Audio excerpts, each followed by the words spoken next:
I am Madison Timmons. I'm Chris Susie. And we're paranormal specialists who live in the most haunted city on earth, Savannah, Georgia. Every day is Halloween in our line of work, so join us as we spin true tales of haunts, murders, and disturbing Savannah history.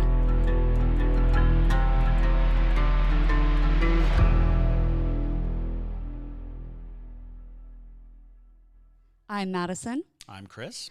And welcome to the most haunted city on earth. Hello, everyone, and welcome back to another episode of The Most Haunted City on Earth. My name is Madison Timmons. I'm Chris Susie. And today we have very special guests with us. We have the two girls and the one ghost with us. Yes, the one ghost is somewhere. Yes.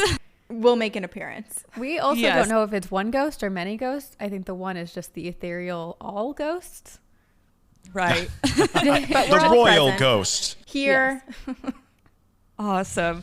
Yes, so Corinne and Sabrina have really been awesome throughout this. We've been collaborating and trying to figure out what to bring you guys to talk about spooky things because they do a really awesome setup where they do deep dives into different entities or hauntings, or in the case of today's episode, cryptids, and they kind of teach their listeners about those certain situations. But we are going to be taught today about some Superstition Mountain cryptids, right? Yes. Cool. Well, yeah, just I'm as some excited. context. Yeah. Buried treasure? Maybe? We kind of Maybe. found a story that had multiple elements, and we're just like, how much can we throw at them at once?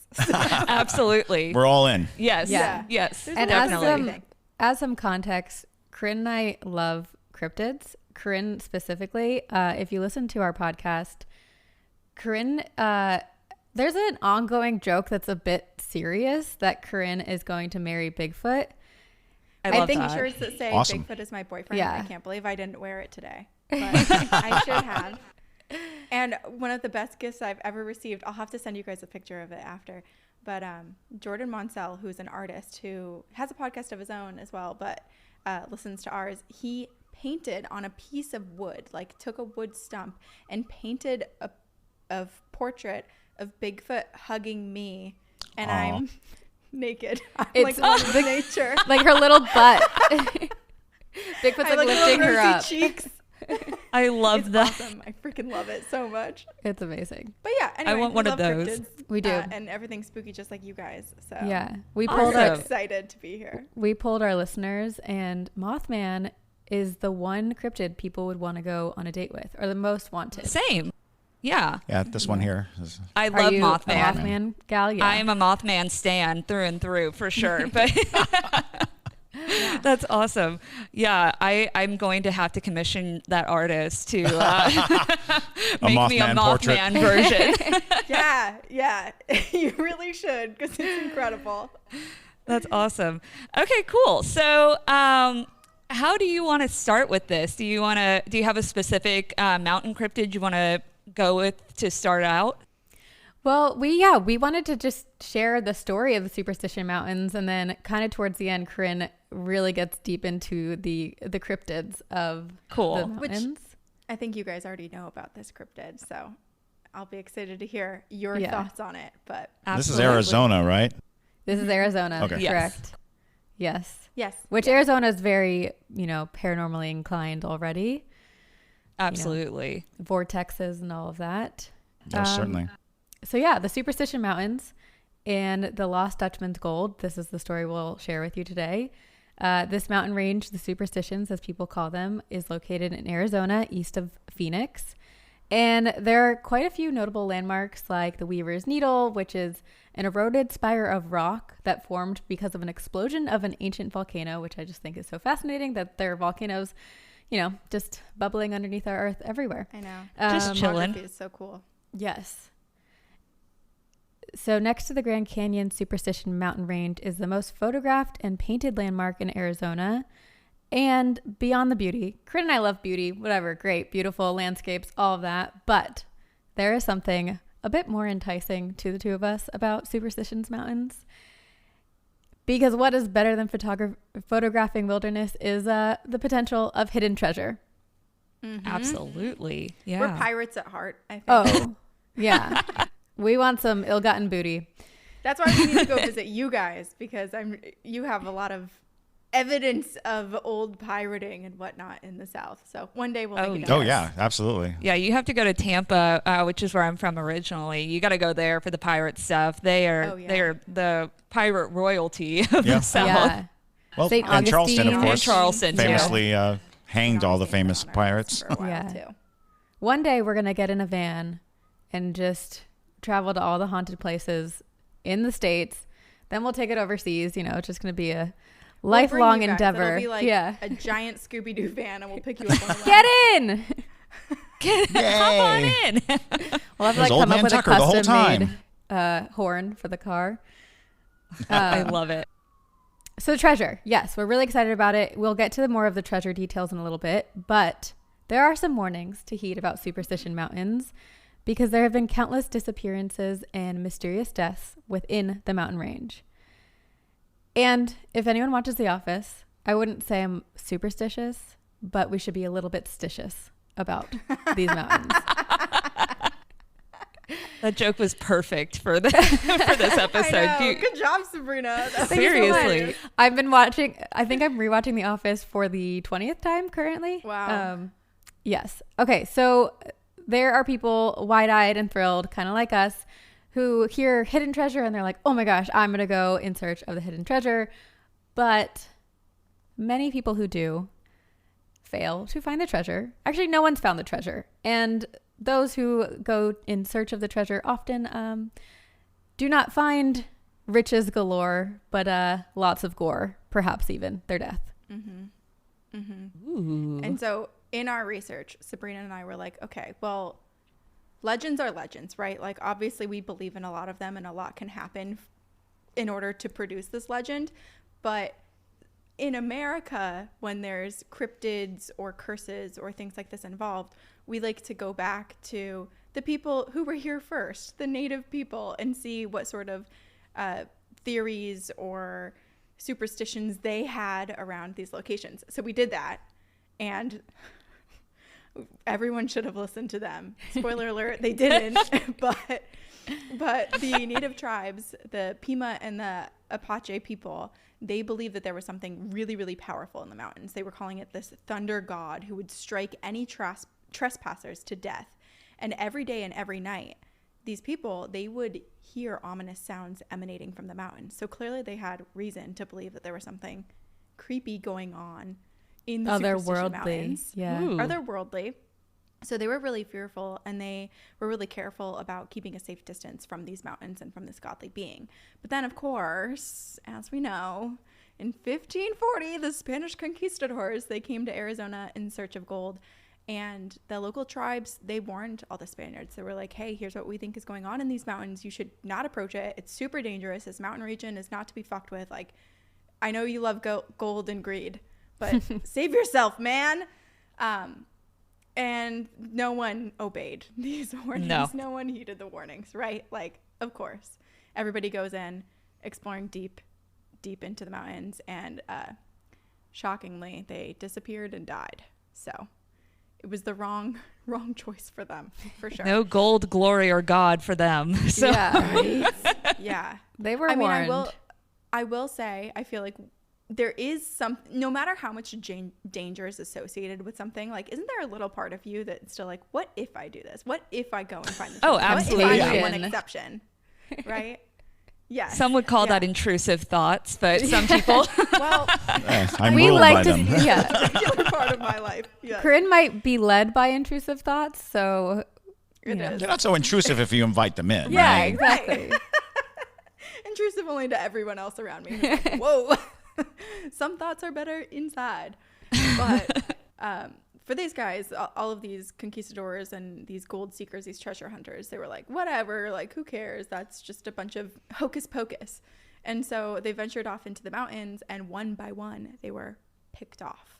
2 men would be standing a couple feet away from one other person in the group, and when they turn their back just for a split second, that other person will disappear. And this was a regular occurrence. So this happened often, where groups would go together, and I feel like we hear these stories so much too when we talk about the wilderness and like missing 411 style situations where you're like, how does someone just disappear in a blink of an eye? And this kept happening. And some of these people were discovered. Some of them never found again. But the people who were discovered, they were found dead, mutilated, and all of them with their heads cut off. So that's a big theme here. Is there's a lot of decapitation in this story. And so people became really frightened of these mountains. And then that's when they nicknamed them the Superstition Mountains.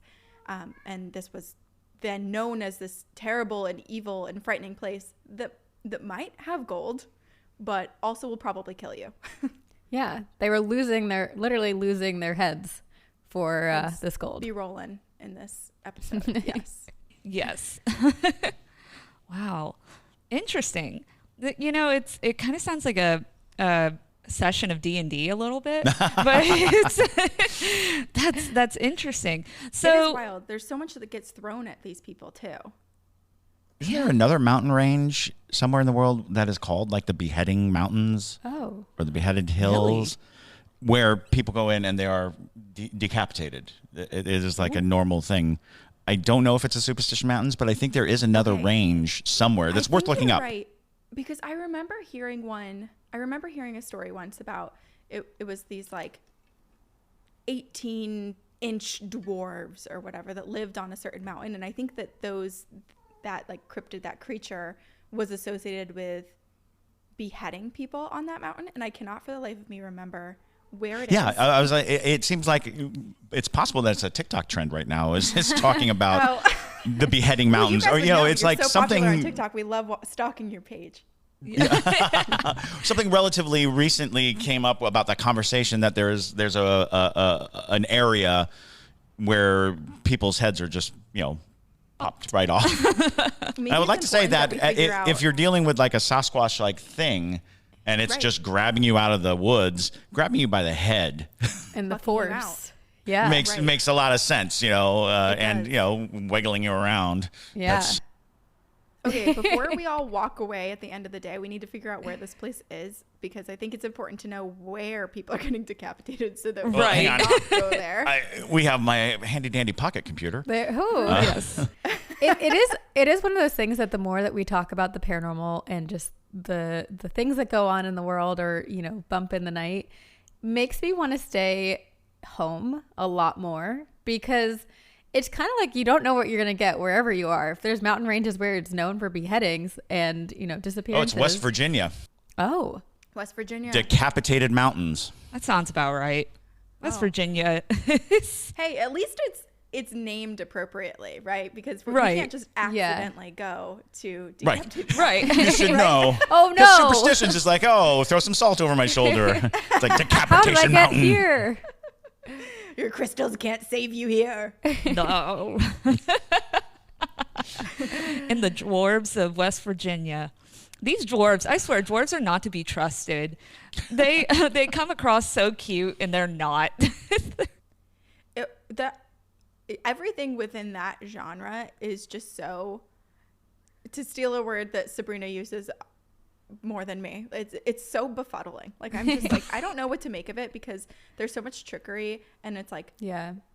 there's so many things that also mimic other things in the supernatural world. So I'm always nervous that I accidentally did something wrong. Like, I met someone at a wedding who said that they were Fae, and they didn't want to know my last name, because I don't even remember like exactly the reason why, but like it would do something. And then of course we're sitting next to each other and we have like name cards, and I'm like, well, Now you know. Well, Corinne, you I've never told invited me the that. Fae. because I'm scared to talk about it. Yeah, never use a real name. No. I know, Pseudonyms I gotta start only. using fake names at my friends' weddings, right?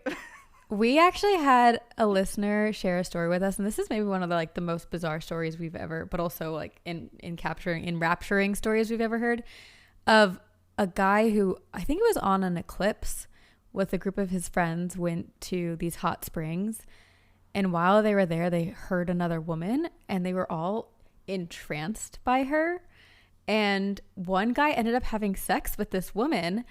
And in the morning, then like all of the guys were like, oh my gosh, she's so beautiful, almost like a siren. And then the next morning when they realized what had happened, they saw the woman and she was like, there's a photo of it and she's like morphed, almost demonic looking, and where like it's so strange. And the one girl who was with the group was like, yeah, you guys, like I was so freaked out why you were all obsessed with her. She was the only one who was not entranced by this woman. Oh, it's like that one part of VHS where right. like the "I like you" girl like turns into the the bat thing. Yeah, Siren. Yeah, exactly. I love but hate that movie. I know, right? That's wild. Yeah, I don't trust anybody who tells me that they're fae. I'm like, first off, big warning sign. But second off, are you really fae, or are you something else trying to pretend to be fae? Like, Even worse, yeah. Do you know? Do you guys know? How are we supposed to tell her? What are we supposed to do if we're in that scenario? Because I had no clue. You just take all precautions with the fae. I don't mess with the fae at all. I try to keep them very far away from me. Yeah, unfortunately, once you're in it, you're in it. Yeah. You know? But I mean, it is true. You don't want to give them your name because names are very powerful in like all facets of magic and folklore and things like that. And it gives them access to your life, essentially. When they know your name, it taps into your personal energy. Oh, yeah. And so it's like that's and almost every culture theft. has a version. Exactly. Yeah. Well, I think that might even be a modern version of this frightful knowledge of your name leads to destruction or ruin. Because there's I remember thinking that when Death Note came out, because Death Note was a very modern anime manga, and it was if you know a person's name, their full name, if you can kill them, right? With a thought. And it's like I have to watch that show because my brother has been recommending it to me. It's so surprisingly good. That's what he was saying. Because it's wildly original. Your brain needs support, and new Ollie Brainy Chews are a delightful way to take care of your cognitive health. Made with scientifically backed ingredients like Thai ginger, L-theanine, and caffeine, Brainy Chews support healthy brain function and help you find your focus, stay chill, or get energized. Be kind to your mind and get these nootropic chews at ollie.com. That's OLLY.com. These statements have not been evaluated by the Food and Drug Administration. This product is not intended to diagnose, treat, cure, or prevent any disease. But it pulls from all these superstitions. You recognize that superstition of if you know someone's name, right? They basically are indebted to you. That's why demons hate when you learn their name. Yeah. But of course, saying their name gives them strength. So there's all kinds of gray area. Yeah. Well, this also brings up like something Corinne and I talk about a lot is doppelgangers. Like if a fairy or a fae knows your name, is that where doppelgangers come from? Like, can they then impersonate you? I mean, in theory, yes. A lot of it comes from they want something from you. They want to be able to have access to your life and the access to everything humans are able to. Right. The scariest doppelganger thing I ever came across was that doppelgangers live inside mirrors. They're actually forming their shape by reflecting you. Okay, so were you bothered by that? Were you bothered by that TikTok trend then when people were going? It was the audio. It was like she must have been out of her head. Yes, and it would be like in the mirror. Yes. No. Yes. Yeah, and that's just it. The story is that sometimes when you look in the mirror, you just have that sensation that it doesn't look quite like you. There's something about the lighting or the mirror or something, and there's like, well, actually, it might not be you. It might be your doppelganger just waiting. I do not like that. And there were so it had a list of things like note how far away from the glass your reflection is. This is not something you really think about, but if you're looking at your reflection and it seems like the reflection is closer to the glass than you are to the mirror, oh my God. you might be I'm dealing with a going to cover all doppelganger. of my mirrors after this. Oh yeah, no, I have horrible mirror phobia. I have so many scared things. And to the point, this book, it was called Mirror Lore, detailed that Bloody Mary is in fact a doppelganger story. Oh. That the Bloody Mary lore was that doppelgangers will sometimes get so close to the glass that they'll break through and they'll cut your throat with the shards of the glass, and then they'll put your body into the mirror realm and live out your life. Oh, I just got chills. This needs to be a movie. How does that not exist yet? And as the story goes on, Mary was a woman who would never leave the mirror. She was always, looking in the mirror and staying in the mirror, and she never really paid attention to looking at herself. So as a vanity, a warning, don't be Mary. Her doppelganger comes through the glass, cuts her throat, puts her in the glass, but she wasn't dead when she went into the glass world, and there's no death on the other side. So she's just bleeding. Incessantly floating through a black space. And so when you call to her, you're basically turning a light on in the dark, and she's coming to that mirror hoping that she can come through to finally end her suffering. And that was a chilling story. And I read that when I was like 12 years old, and I'm like, so I've never heard that version of it. It was very fascinating. And I spent the next 30 some odd years looking for that book. I've yet to find it. I've never seen it anywhere else. It was in a library in Italy, on a military base on Italy. I checked it out, and I've never seen it again. It was like one of those like Time Life books, those thin, like Time Life did a whole series of books on superstitions. I always thought it was one of those, but it apparently wasn't. Maybe you glitched over into a new time. It's full Mandela effect. It's like, do you remember this book? It's like, no, there's never a book like that. And I was like, the book cover was the woman in front of the mirror, but it makes a skull, like the whole picture. Have you seen that optical illusion? You can remember it so perfectly. Yeah. Oh yeah, it was a big oval picture of a woman sitting, looking at herself in the mirror. She had black hair, and if you hold it right, it looks like a skull. So it's like an optical illusion. Do you see a skull, or do you see a woman at the mirror? I have an idea. You're going to have to work with an artist, or maybe you're an artist. You're going to work with an artist to recreate what this image looked like. And it's a famous picture. I can get it. It is? Oh. Yeah. Well, then I was going to say reverse image it so that you could try to find what text it's from. Find the book, right. Exactly. Oh, that's a great idea. Or just let the internet try to find it, because I swear with the collective of the internet, they can find anything. Start a Reddit forum. Right. Web sleuths. Find mirror lore. Yeah. All crimes are going to be solved with the internet. I swear. Oh. Hang on. Leia. But yes. We definitely got off topic here. I'm sorry. Yes. But this is the picture. Oh. See, she's sitting. She's sitting in the and it's a woman sitting in a mirror. Okay, yes, and it does look like a skull. Yeah. It kind of gives the original illustrations of Scary Stories to Tell in the Dark vibes. Yes. Yeah. Absolutely. Yeah. Okay, so sorry. Back to Superstition Mountains. Yes. Superstition Mountains. Okay, so people were searching for the gold, and no one was finding the gold, but in the 1840s, someone finally found the gold. And there are a few different variations of this story, but I'm just going to share one. And this is the one that is most often told. So in the 1840s, there was a German immigrant named Jacob Waltz, and he came to America similar to the Spanish conquistadors. There we go. He had heard of the gold and was like, I'm going to go searching for it. So according to legend, he found a massive gold mine hidden within the Superstition Mountains. But like winning the lottery today, he decided to keep it to himself. You don't want people to know that you have a ton of money or where it came from. So he was like, you know what? I'm not going to tell anyone. I'm not going to get big mining companies involved. I'm just going to keep the location of this gold a complete secret, which maybe is a little bit of greed. He's like, this is my money. I'm not sharing it with anyone. Absolutely, it's greed. Yeah. Yes. Fair.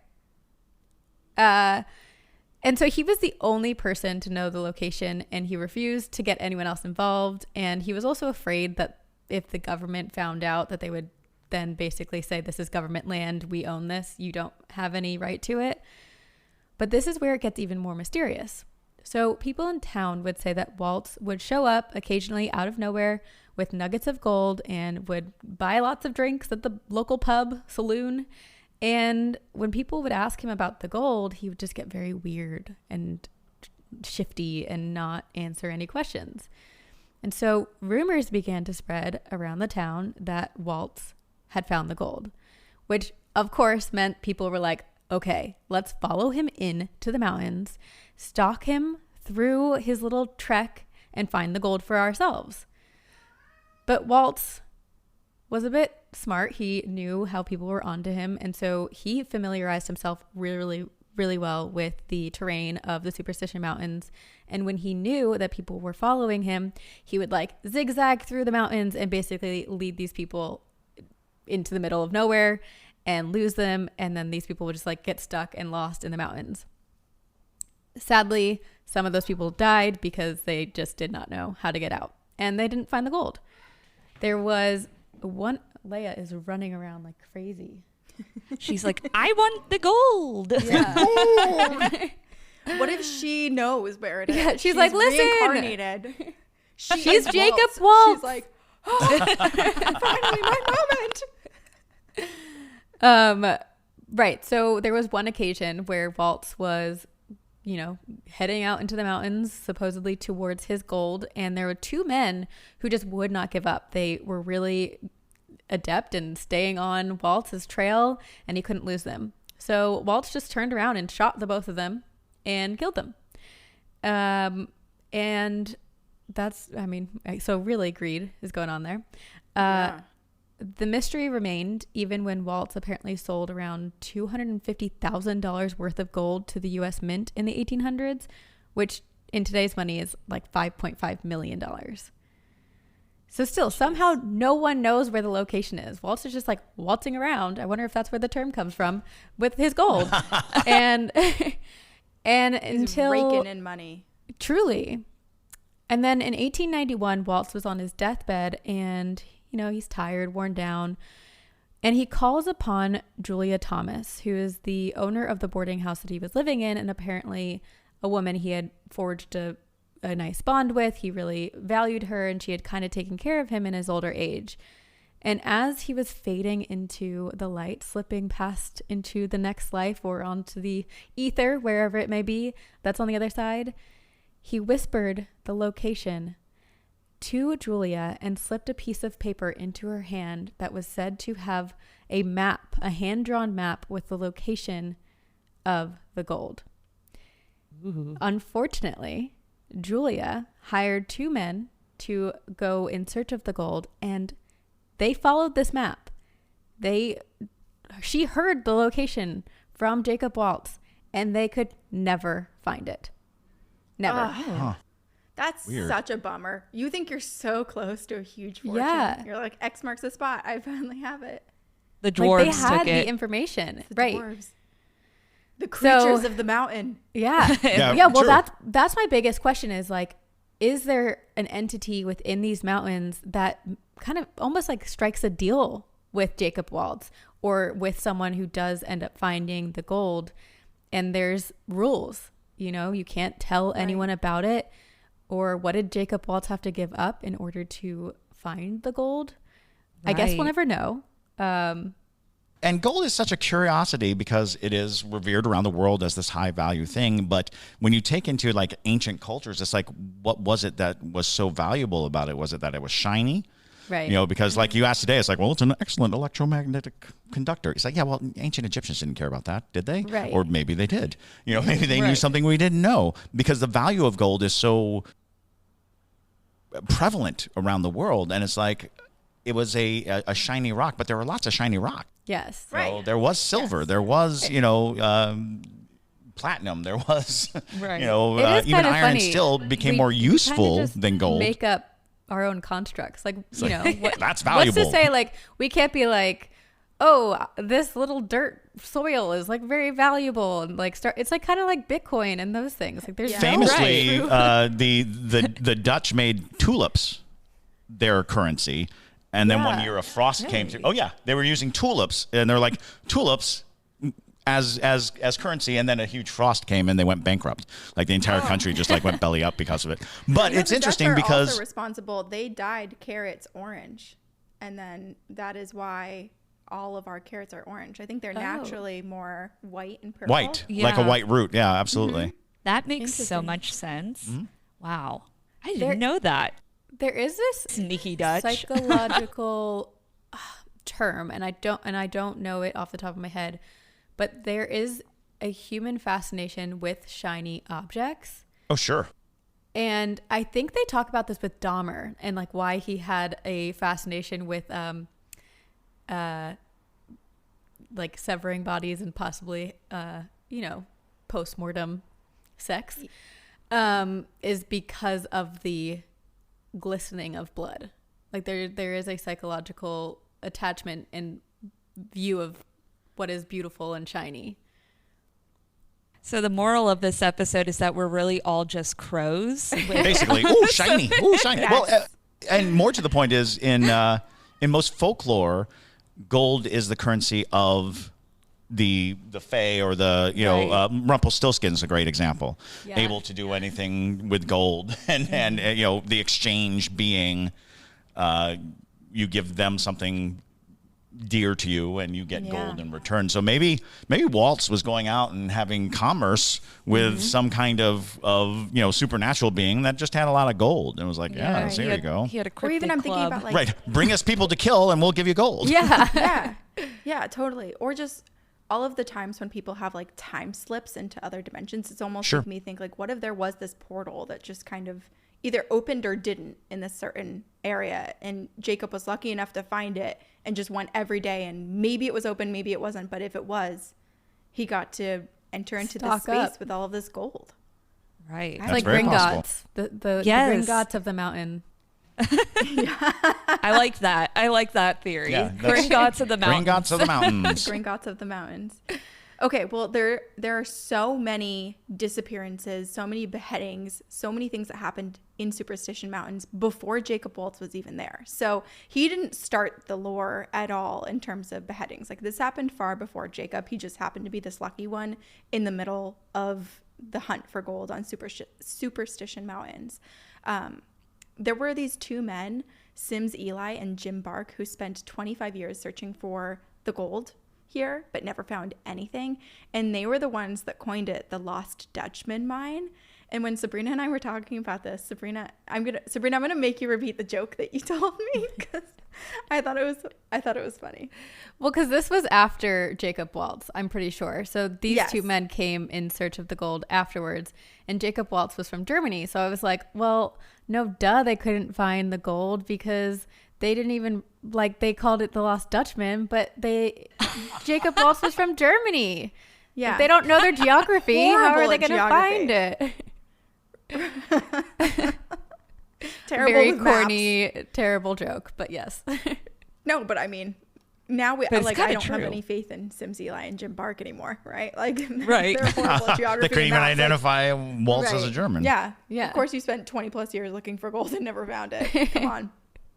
Okay, but these two guys, they searched forever and never found out where the gold was. But what was interesting about them is that they were an exception for people who entered the mountains often and came back alive. Like, they were never killed. So they got to come back and basically tell no tales, basically like, I didn't see anything, but at least I'm still alive. So it's I guess a lesson of resilience. Sure. Perhaps, They never perhaps. gave up. Right. Never Hey. gave up. They didn't. But Gold or not- death is what their motto was. Gold or death, yeah. So apparently there's around 4 to 5 hikers that die annually in this area. And the Superstition Mountain Museum claims that it has more hikers disappear or die than any other mountain range in the world, which we know is not true. And also, it's a weird thing for them to claim, like, proudly. Yeah. Yeah. I mean, like, maybe Come there's to beautiful another Superstition part of- Mountains. You may die. You may die. I feel like they're missing part of that sentence, though. It should be like, from nefarious creatures or something, because it's like, okay, well, like K2, Everest, like there's so many other mountains Right. Right. that exist and claim lives. So it just a weird, bizarre claim. Right. It's a weird flex. You're weird flex. It's a weird You could flex. be brutally murdered. Yeah. Yeah. You want to be one of 4 or 5? You'll be dead, but Those are better odds than Vegas. you'll be famous. Yes. In 1896, 3 people died, and they were all found with their heads decapitated. And then in 1910, a woman went missing. Her body was found a few months later. And here's what's super interesting. When her body was found, on her body in a bag were a few gold nuggets inside. So she found the gold, but she didn't make it back out. She didn't make it out. Interesting. Yeah. And then one of the most famous mysterious deaths that took place in Superstition Mountains was that of Adolf Ruth. He set out on a 2-week voyage in June of 1931 in search of the treasure and unfortunately never came home. It wasn't until December of 1931, months after his disappearance, that searchers finally came up with a human skull. They found a human skull and it had 2 bullet holes. Officials determined that Ruth had been shot point blank and somehow his head had detached from his body and moved a third of a mile away from where he had died. So there's still like no one. How That's did an his head impressive gun. How did it detach from his body? How did it get to where it was? And I know animals sometimes carry pieces of body. I mean, is there any word on how these decapitations happened? Was it a tool? Was it an implement? Were they severed or were they ripped off? Anything? I couldn't find anything specific about it, but I definitely don't think it was weapon based. Sure. Well, and it seems like you might be looking at like mountain lions, things like that. It seems like cats when they kill oftentimes grab by the neck. The neck. And the human neck does not withstand a lot of pressure. Yeah. We're really, really poorly made when you think about it. Yeah. We are pretty weak. It's just our. And I'm just picturing like newborn babies, their heads bobbing. Yeah, like, we can. Right. Yeah. We're just like 1 inch away from being that. We're still very fleshy and vulnerable. Well, have you heard of this theory that humans are actually from Mars? And one of the proofs is that babies can't walk. You know, of all the animals on Earth, all the mammals, when they are born, they're pretty able to walk. Yeah, but if we lived in a different gravitational way, the baby's body would, in fact, operate better in a different gravitational field. It would be able to move and utilize its muscles. Isn't that interesting? Right. I was like, wow, because the gestation period is so long. Yeah. As opposed to every other, animal on Earth, and so it's like, huh. And of course the amount of time it takes for a baby to become, ambulatory doesn't quite match up with other life on Earth. There's no other animal that takes that long to function. That is really interesting. I've never heard that. Yeah. Well, it seems like it's a relatively new theory, but it's an interesting one. I'm going to start telling people I'm from Mars. Yeah. There you go. Well, because you can, because girls are from Mars to get more candy bars. But I think the boy babies are from Jupiter. Remember? Because they get more stupider. Yes. Remember that from elementary school? Oh, wow. That's a good biggest burn there ever was. It's such a burn. God, I felt so good, so victorious when I'd be like, boys go to Jupiter to get more stupider. I'm like, victory. Yeah. Victory in 2nd grade. You're all beneath me. It was a ceiling moment. Right, exactly. It was. If it rhymes, it's true. Yeah. Until someone goes, whatever you say bounces off, that whole like rubber thing, like it sticks back to you. I'm like, curse. The worst. Okay. Well, to add to the mystery, so Adolf Ruth, his head was found first, and they were like, well, where's the rest of his body? And so they go in search of the rest of his body and happen to find a bottle that was floating along a creek, and in the bottle was a note which read, and they believe this was from Adolf. It read, I am sitting under a tree in a creek with a leg broke. I've got to have help quick. Finder of this note, please give to Howard Peterson. P.S. I have found the lost Dutchman. Ooh. Searchers finally discover the rest of Ruth's body at a camp where his remains were left seemingly untouched. It was as if he was just like sitting, doing nothing, and then was suddenly shot, his head removed, and placed a distance away. And then there was also a note in his checkbook that said, Veni, Vidi, Vici, I came, I saw, I conquered. And the gun that he had on his person was not missing any bullets, which meant it wasn't his gun that killed him. Mm-hmm. And so his death and how he died, or who killed him and where the gold was hidden, still remained a mystery. And then there's another death in the 1940s. I mean, this is just a story of deaths after death after death after death. Death and decapitation. Yeah, which I hope we don't have to say it to anyone who's listening. Probably best not to go in search of the gold. And this episode should be heeded as a warning. So in 1940s, there's a man, James A. Cravey, who spent 10 days in Superstition Mountains, and it was a very, very public expedition. Like, people knew he was going. He flew in by helicopter. There was press about it, and he spent 10 days exploring before he urgently called his pilot to pick him up. But when the pilot arrived, Cravey was nowhere to be found. When he didn't show up, there was a search initiated, and as you probably could have guessed, his headless body was discovered, but his skull was not found until 6 months later. And just like Adolf Ruth's body, the skull was much further away from the rest of his body. And this is just another example of the numerous men and women who have died within Superstition Mountains, many of them found without their heads. To this day, I want to know so badly what he saw, because if he called his pilot in a hurry and didn't say, like, I found the gold, come get me, or whatever, especially because it was such a public stunt, you think that he would have been a little more forthcoming if he had discovered the gold. But for him to be in such a rush and then go missing and be decapitated, it makes me think that he saw something and felt like he was in danger to kind of rush this public expedition that he was supposed to be on for longer. Right. Well, and a part of me wonders too if like Waltz wasn't like a chosen person by the That's exactly what I was just thinking. Creatures, like they had a bond or something. Well, and the two men who left, who were able to go in and out, I wonder if they didn't have some kind of truce like knowledge. Right. Maybe they couldn't get the gold, but they were given egress to the to places. Because then it raises the question of the Dutchman itself. Like, where did the name Dutchman come from? If it was maybe something more like there is a Dutch, facet in these woods, wild men or something like that.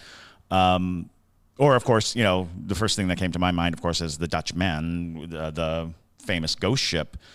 Because by calling it that, you only see it every now and then and in different places. So the idea of calling the mine like a ghost mine, a mine that is never in one place at the same time, kind of sensation. That's so fascinating.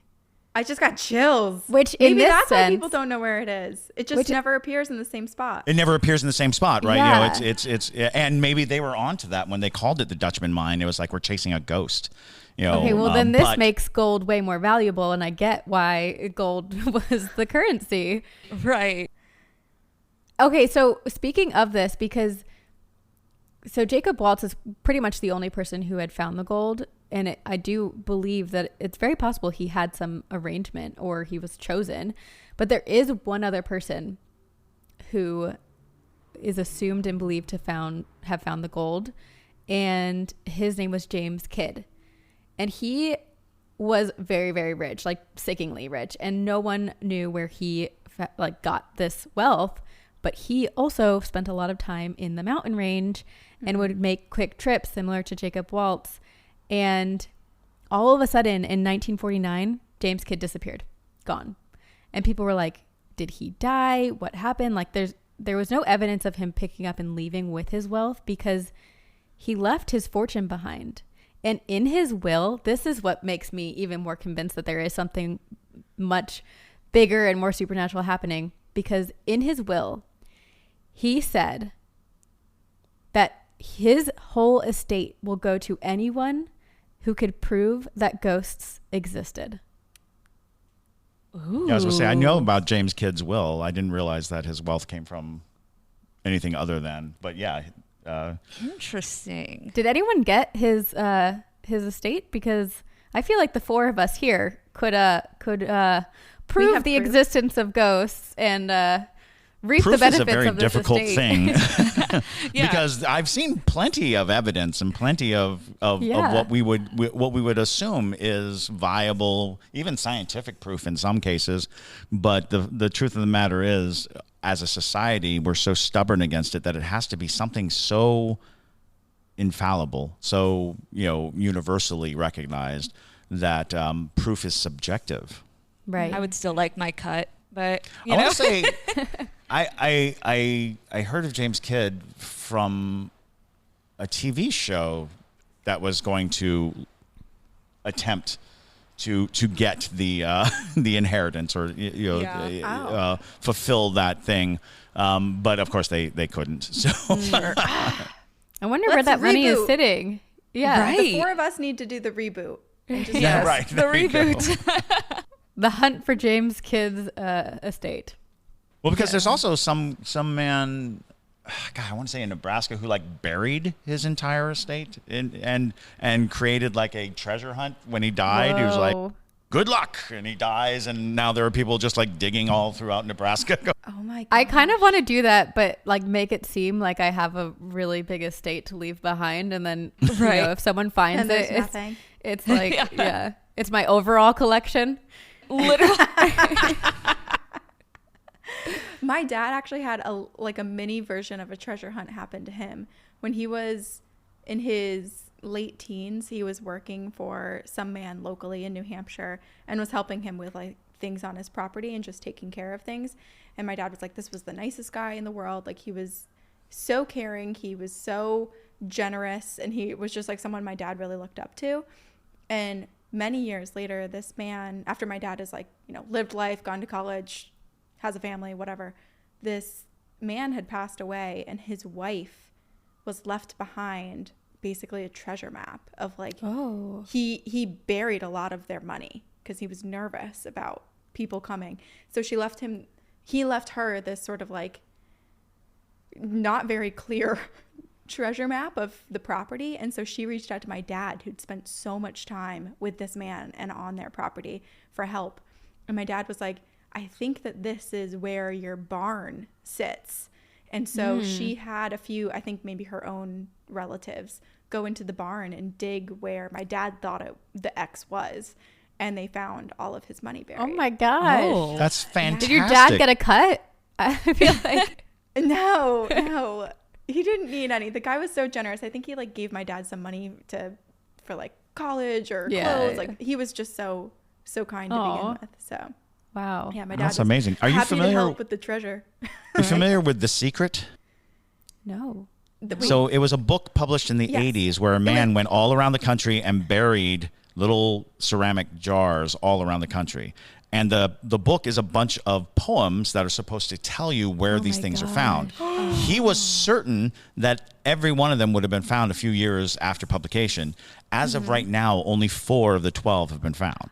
No way. Yes. Oh my gosh, a real national treasure. And if you go for us. online, you'll see how people have figured it all out. They figured many of the places out. One of them in Charleston, and me and my wife and her friend and my kid went running all through Charleston, trying to dig into the ground because we thought we had figured it out too, based on these riddles. Great thing, fun to do.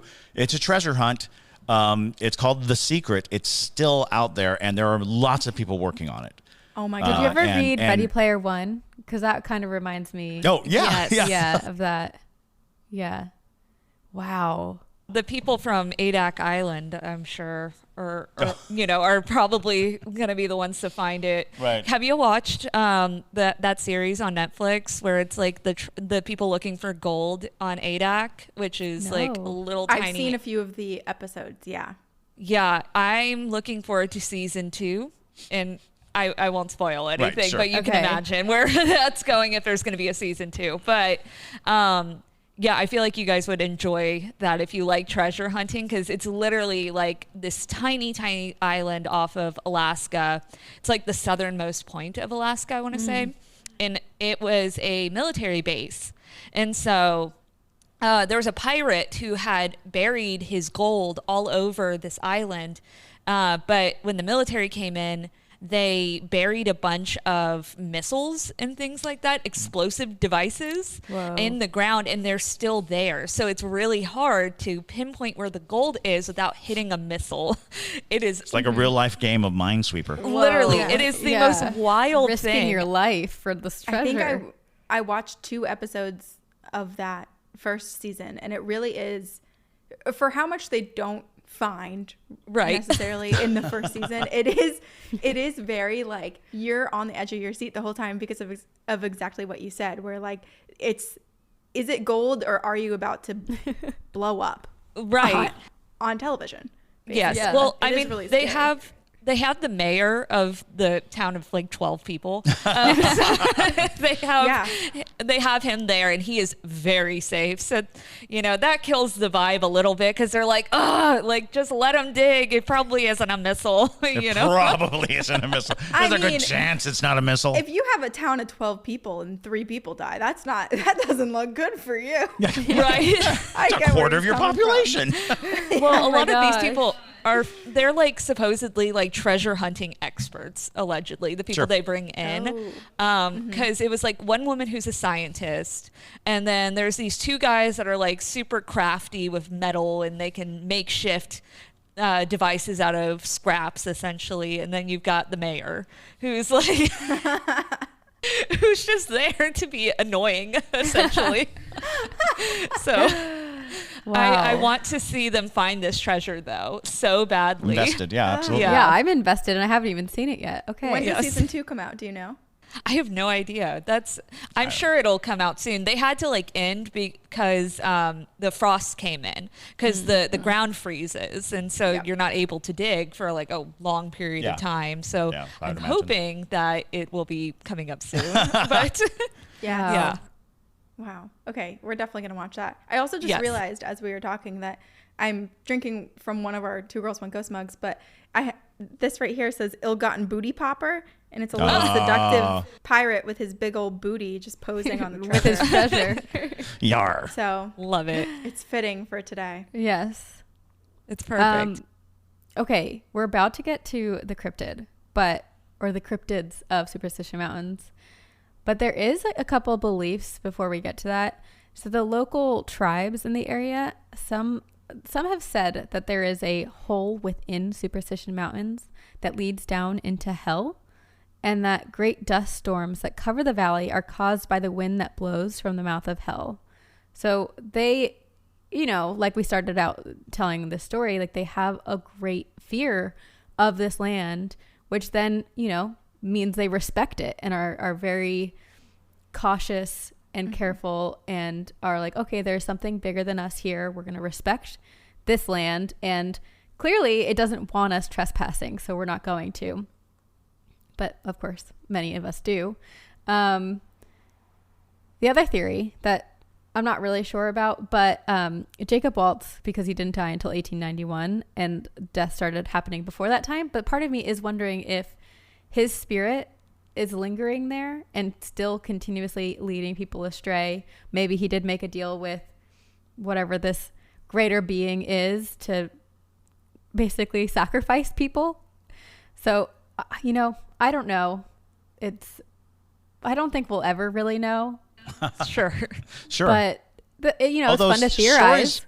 Right. Stories of like holes to hell, caves to hell, those also are an international phenomenon, that there are these caves that go to another plane, another place, and that kind of goes into that portal scenario that the cave may not be like the physical cave as we know it, but a metaphysical cave that goes to another dimension.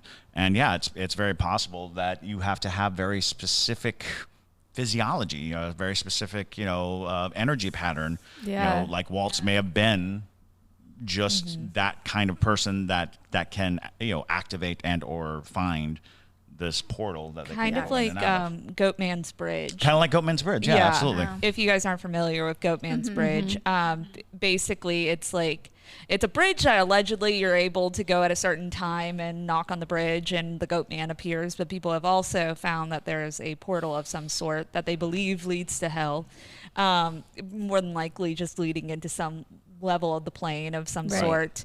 But people have been possessed there. They've had people die at Goatman's Bridge. But that leads me to think a really kind of out there theory of what if you don't fit the pattern to enter the portal, it just rips your head off. Yeah, your head falls Yeah, off. your head. Yeah, it's like almost like what is Squid it Games. from Aladdin? Like the big like tiger's tomb thing. Right. If you're not meant to go in there, it spits you out into the sand or something. Yes. Yeah. You know, that That's would be fascinating. Maybe Waltz was just short, and everyone else was walking, and they hit the top, and it just pops their head off. Yeah. And it's invisible. You can't see it. Yeah. Yeah, you can't see it. We need So more evidence. Yeah, we need like height, stature, posture. everyone. I need all of that of everybody. How high they wore their hair that day. Right, exactly. Were they wearing a hat? Like, oh, we have questions. we That's a have good many point. questions. Okay, but here's the theory that I think we've all been waiting for. That involves a Dun, dun, dun, cryptid. dun. Dun, dun, dun. And Chris, I heard you say it earlier, but in Arizona, there is a creature called the Magean monster. And its physical description is extremely close to Bigfoot. It's basically like the Arizona Bigfoot is what it's called or referred to. It's this massive bipedal beast that stands 7 to 10 feet tall. It has inhuman strength. It has red beady eyes, just like Bigfoot.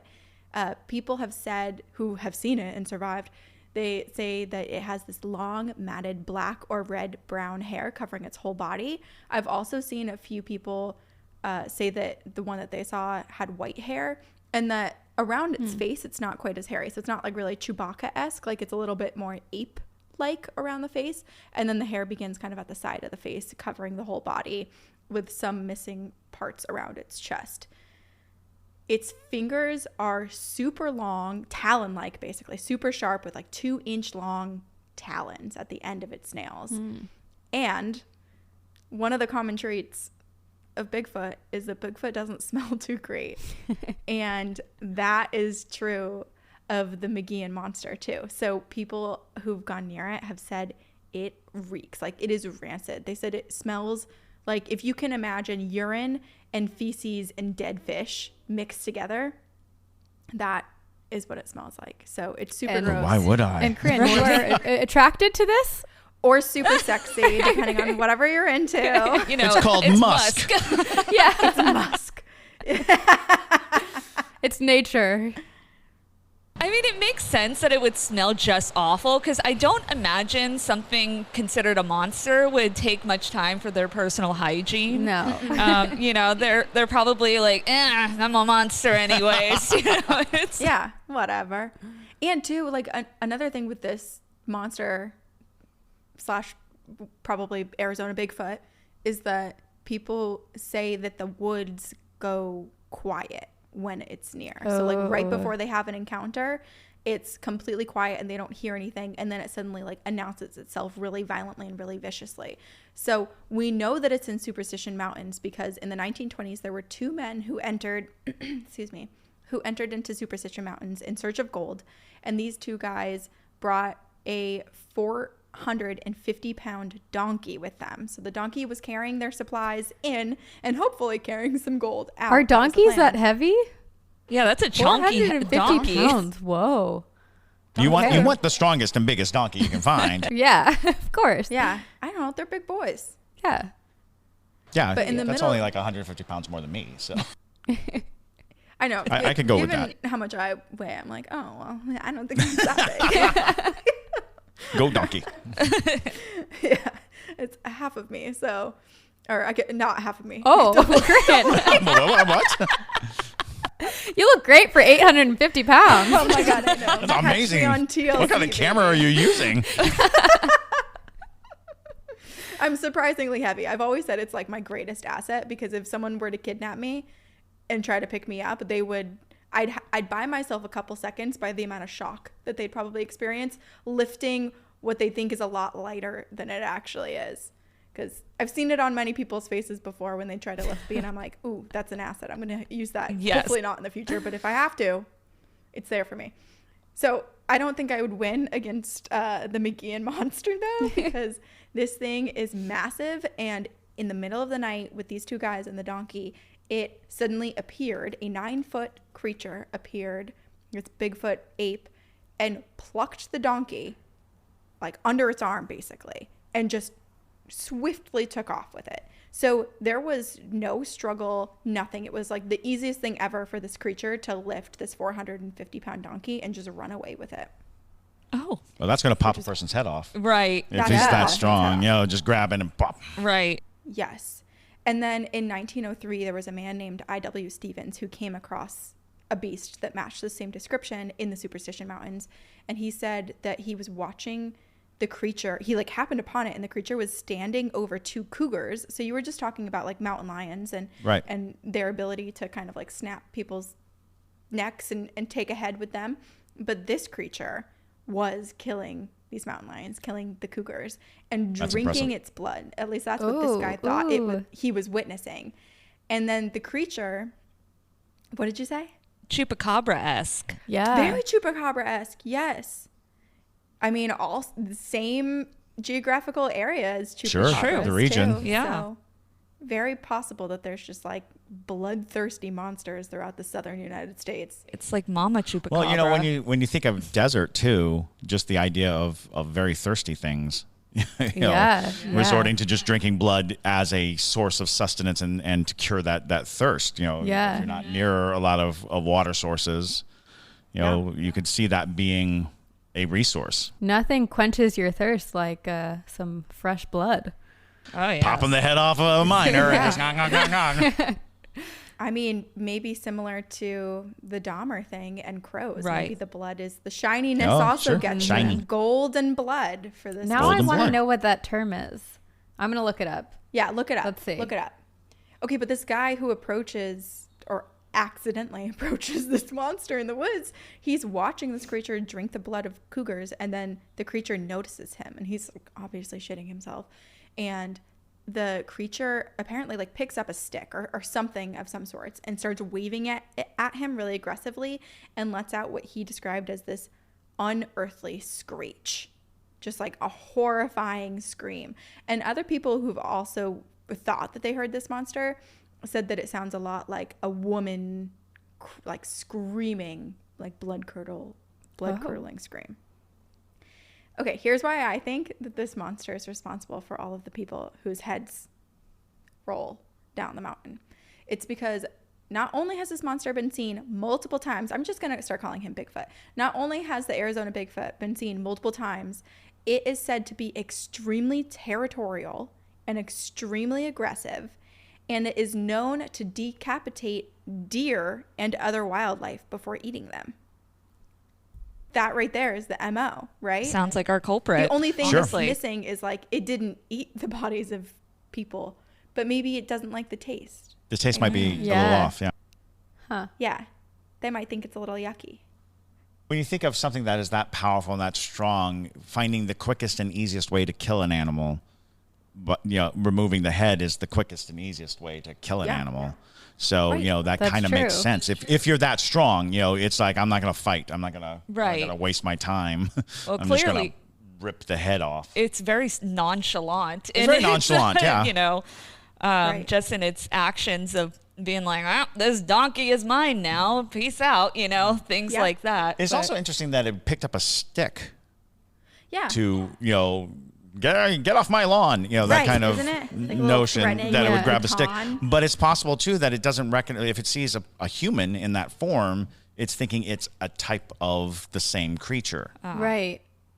And so it's like I've got to bully up. I've got to shake a stick at it. Yeah.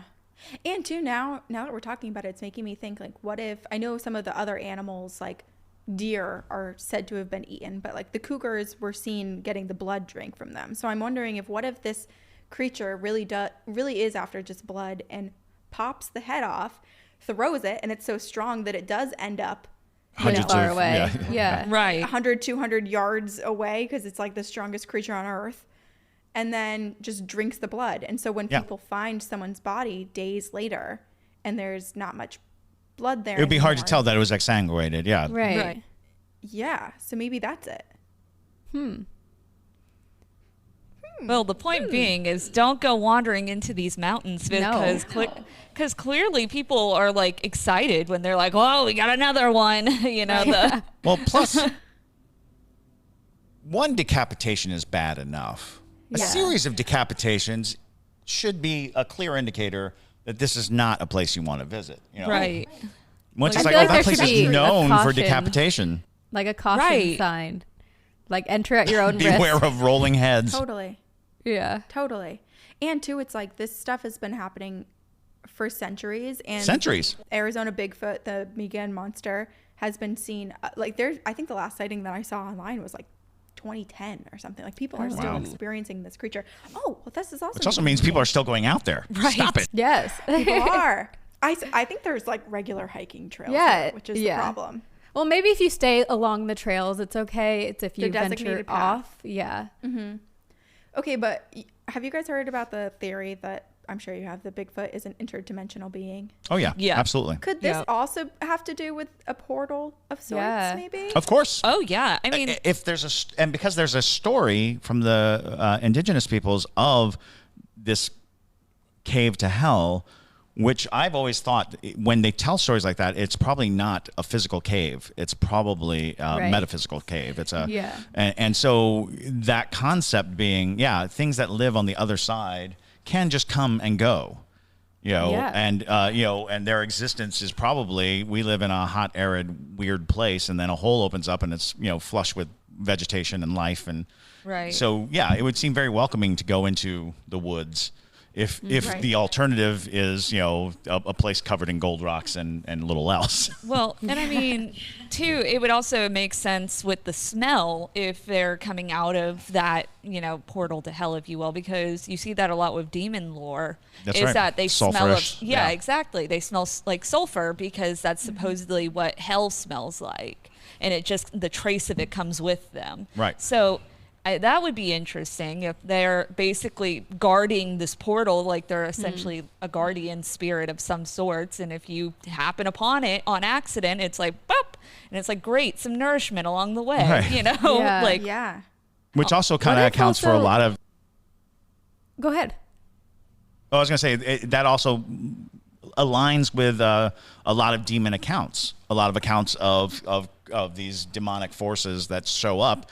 They could be what we encounter as Bigfoot because their level of involvement in our plane might be limited dependent on what portal they use. Yeah.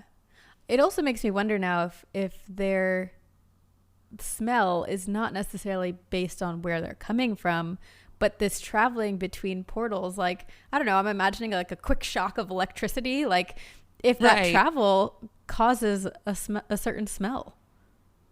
I mean, there are so many theories you could throw into that. Absolutely. Because it's like, because until you enter a portal yourself, like you really aren't ever going to fully know exactly.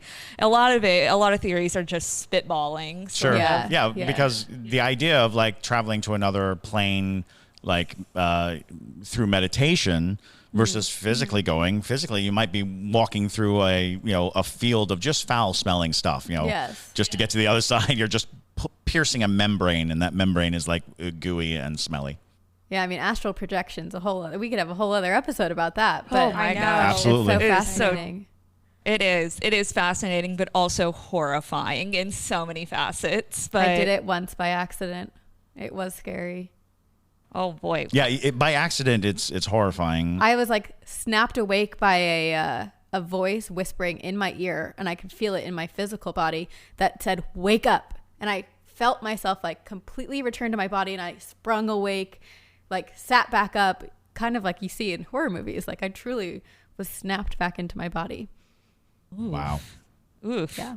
Yeah, we'll have to discuss that further, maybe in like a Parajunkie exclusive episode. But but all right. Well, thank you guys so much for bringing all this really fascinating research. Like, I really haven't done much like info digging into the Superstitions Mountains and stuff like that. So it's very cursory things, because I think there are lizard people in the Superstition Mountains, and I mean, it's UFO sightings. UFOs, I was gonna say UFOs, reptilian beings, abductions in caves. There's so much more.